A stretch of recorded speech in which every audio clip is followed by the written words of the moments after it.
First of all good morning everybody.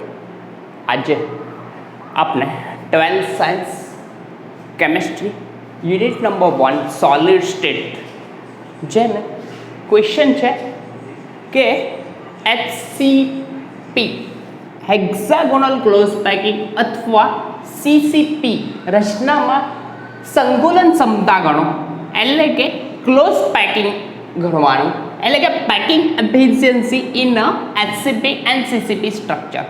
હવે સંકુલન ક્ષમતાની વાત કરે, પેકિંગ એફિશિયન્સી, પેકિંગ ક્ષમતા, પેકિંગ ક્ષમતા ની ડેફિનેશન એવી છે કે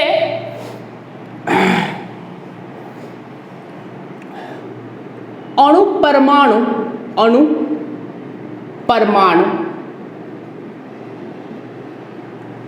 અને આયન વડે રોકાયેલ અણુ પરમાણુ અને આયન વડે રોકાયેલ કુલ કદને પેકિંગ ક્ષમતા કહે છે. પેકિંગ ક્ષમતા અથવા એફિશિયન્સી કહે છે. એટલે કે કોઈ પણ પ્રકારનું ક્લોઝ પેકિંગ થાય ત્યારે એમાં રહેલા અણુ પરમાણુ અને આયન, એટલે કે ઘટક કણો જે ગોળા સ્વરૂપે કલ્પ્યા છે તેના વડે રોકાયેલ જગ્યાને શું કહેવાય છે? પેકિંગ ક્ષમતા. હવે ગોળાઓ ગોઠવાય તો વચ્ચે થોડી જગ્યા રહી જાય, એને છિદ્ર કહેવામાં આવે છે. એ આગળ આપણે ડિસ્કસ કરેલું છે, આગળના લેક્ચરોમાં ડિસ્કસ કરેલું છે, જે જોઈ લેજો. હવે આપણે HCP રચના જોઈએ તો કયા પ્રકારની, એટલે કે એમાં ઘટક કણો કઈ રીતે ગોઠવાયેલા છે. તો મેં આ સાદો એક ઘન દોરું, ક્યુબ દોરું છું, બરાબર છે. તો HCP અને CCP નું ક્યુબ હોય તેની વાત છે. તો આ રીતનો એક ક્યુબ હોય આપણી જોડે. તો આ જે ક્યુબ છે, બરાબર છે, તો એમાં આપણે HCP, હવે વાત કરી છે HCP એટલે કે કયો કોષ કહેશે? ફલક કેન્દ્રિત એકમ કોષ. કયો? ફલક કેન્દ્રિત એકમ કોષ. હવે ફલક કેન્દ્રિત એકમ કોષમાં ઘટક કણો ખૂણાઓ ઉપરાંત બાજુનું જે ફલક છે, એટલે કે બાજુ જે છે, બાજુના સેન્ટરમાં પણ ગોઠવાયેલો હશે. હવે મેં આ દરેક ધારને નામ આપું A અને નામ આપ્યું B, C, D, E, F, G and H. આ પ્રકારનું નામ આપેલું છે, બુકમાં પણ આ પ્રકારે આપેલું છે. હવે આ ગોળાઓ ગોઠવાયેલા છે, તો મેં એક આપણે જરૂરિયાત પૂરતા ગોળાઓ 3 દર્શાવું છું હમણાં. એક સેન્ટરમાં ગોળો દર્શાવેલો, સેન્ટરમાં ગોળો હશે આ રીતના, કેમ કે ફલક એટલે કે બાજુના કેન્દ્રમાં આ રીતનો એક ગોળો હશે. થોડો સાઈઝ મોટી દોરું, કેમ કે મારે ગોળાને અટેચ થતા દર્શાવવાના છે. એક ગોળો આ રીતનો હશે.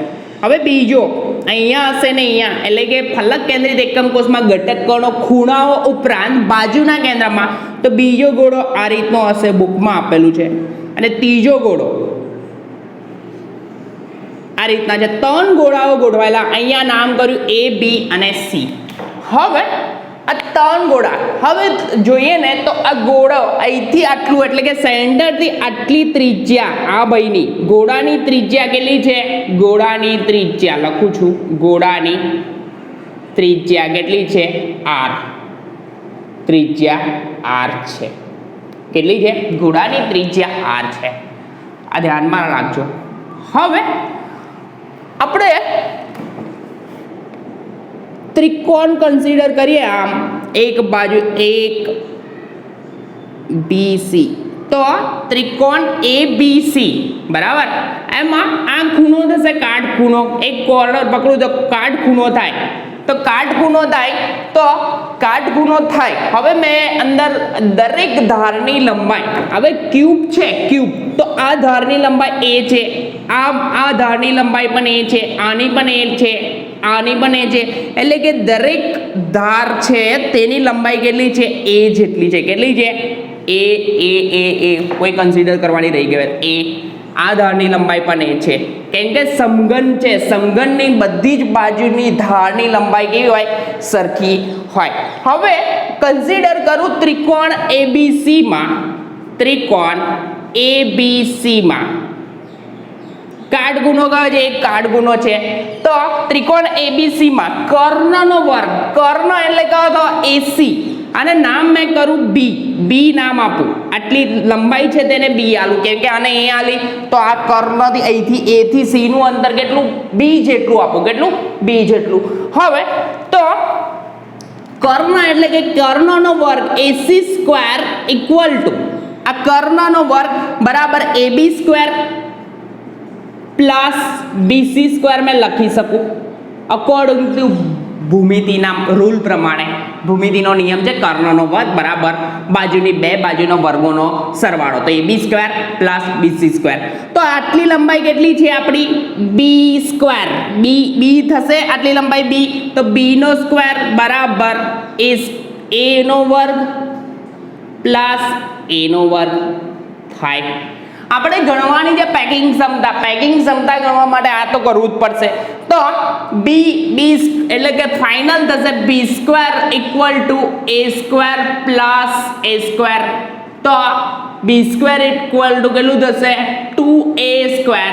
કેટલું? 2a square. તો સો ધેટ વર્ગમૂળ કાઢું તો બી સ્ક્વેર કાઢું તો square root 2a, b equal to square root 2a. સમીકરણ નંબર આપું 1. બરાબર છે. હવે બીજું જોઈએ કે આ બી, હવે આપણે કીધું છે ગોળાની ત્રિજ્યા એટલે કે સેન્ટરથી લઈને આટલું અંતર r છે. કેટલો? અહીંથી આટલું અંતર r થાય, તો આ બાજુનું અંતર પણ r થાય. તો આનું સેન્ટરથી આટલું અંતર r અને આનું અંતર r. તો મેં લખી શકું કે ગણીએ ને તો અહીંથી આટલું અંતર r plus r plus r plus r. તો b ઇક્વલ ટુ આખું અંતર કેટલું થાય? કેટલું થશે? b ઇક્વલ ટુ 4r થશે. કેટલું થશે? જો ગોળાની ત્રિજ્યા r હોય, જો ગોળાની ત્રિજ્યા કેટલી હોય? r હોય. કેટલી હોય? r હોય. તો b ઇક્વલ ટુ કેટલા લખી શકાય મારાથી? 4r. કેટલા લખાય? 4r. ખબર પડે? એકદમ સિમ્પલ છે, લખાય. તો અને સમીકરણ નંબર આપું 2. કેટલું સમીકરણ આપું?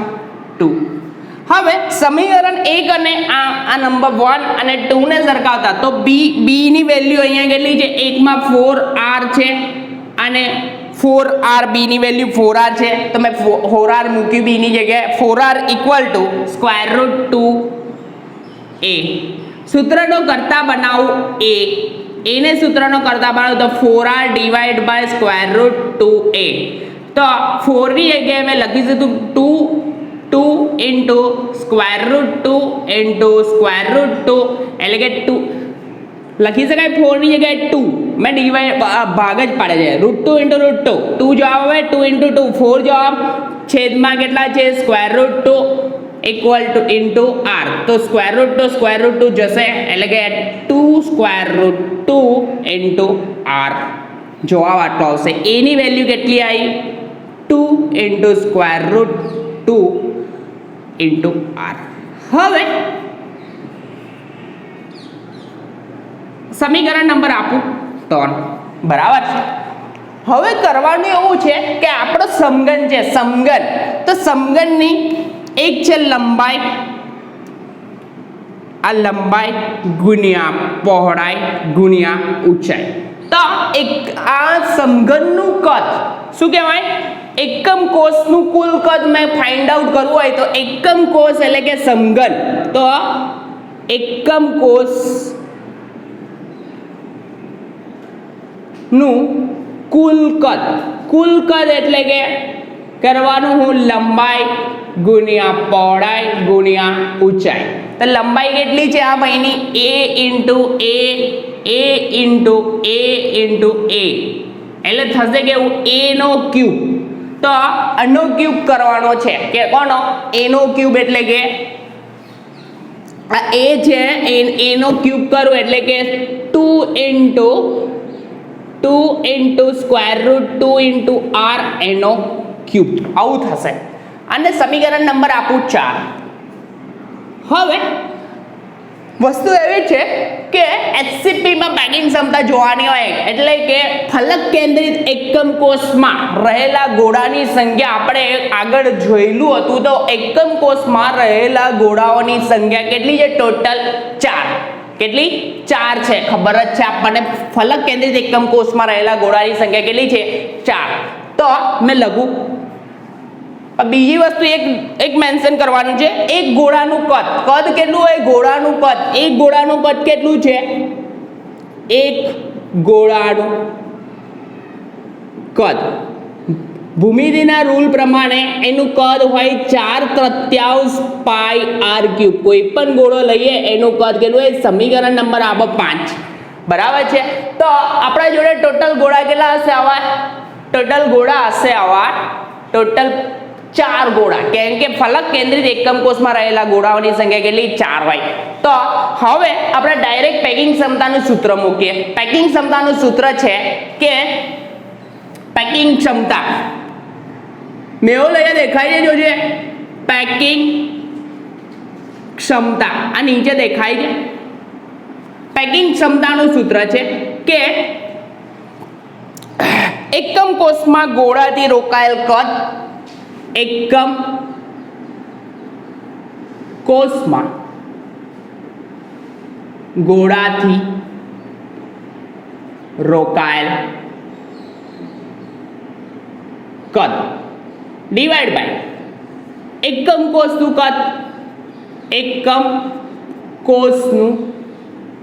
કદ ગુણ્યા 100. હવે એકમ કોષમાં ગોળાથી રોકાયેલ કદ એટલે કે આપણા જોડે ગોળા કેટલા? 4 અને ગોળાનું કદ કેટલું છે? 4/3 pi R cube divide by એકમ કોષનું કદ આપણે ફાઇન્ડ આઉટ કર્યું. એકમ કોષનું કદ કેટલું આવ્યું? 2 સ્ક્વેર રૂટ 2 પાઈ આર ક્યુબ આવું આવ્યું. બરાબર દેખાયું? પરફેક્ટ દેખાય છે અંદર. હવે આનું સાદું રૂપ અહીંયા આલીશ. અહીંયા દેખાય છે?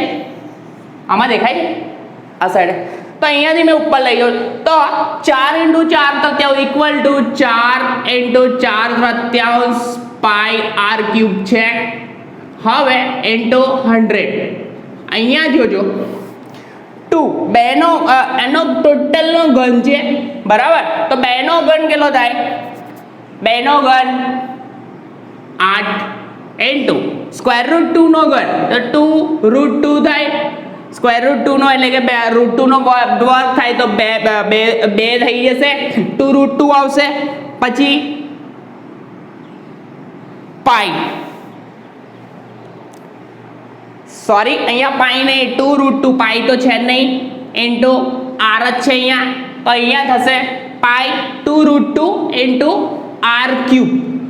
હવે આર ક્યુબ અહીંયા કેન્સલ થશે. હવે અહીંયા જુઓ 4 દુના 8